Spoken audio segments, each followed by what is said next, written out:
Good evening guys. Kain po tayo. Ulam namin. Sardinas na may udong. At saka nilagyan siya ng patula. Tapos guys, partneran po siya ng tuyo. Yan, tuyo at saka sardinas na may udong. Sarap to guys.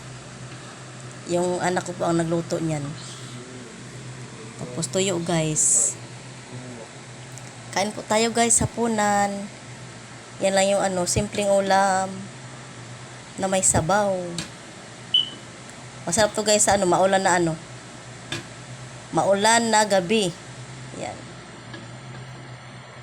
May sabaw, udong at saka sardinas na may patula. Tapos tuyo. Yan guys, kanin. Kain-kain po tayo guys. Kain.